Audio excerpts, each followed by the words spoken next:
I do think there is threat of violence after this election, and it's not going to be at the U.S. Capitol, and it's not going to be on January 6th. It could be at state houses. If you think about, let's take a state like Arizona, run by, Republican legislature that has to certify election wins for it to be legitimate. Let's say Kamala wins Arizona. I could see Republican House simply refusing to certify her the winner, which has never been done. You set up a constitutional crisis. That's a concern to me. The loyalty of the military is to the Constitution, not to the president.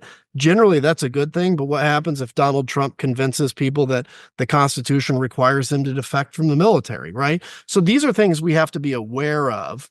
And I think go into eyes wide open, because part of the problem with January 6th is we had a failure of imagination. I actually predicted violence on the 1st of January. Kevin McCarthy specifically basically dismissed me for that prediction and said I was wrong. We have to have this imagination, but, so I preface with the bad news. The good news is, I think what you're feeling in the Kamala race, and I was at the DNC, you're feeling this optimism boil up a little bit, at least in the Democrats. I was on the other side of Obama 08. I was a McCain guy, but that was kind of like what we were sensing was happening in Obama 08. But I've always sensed that as angry as America is and divided, and like there is this undercurrent that's growing, and you never know it until these waves pass. But there's this undercurrent of growing of people that are sick of this and want to heal the system.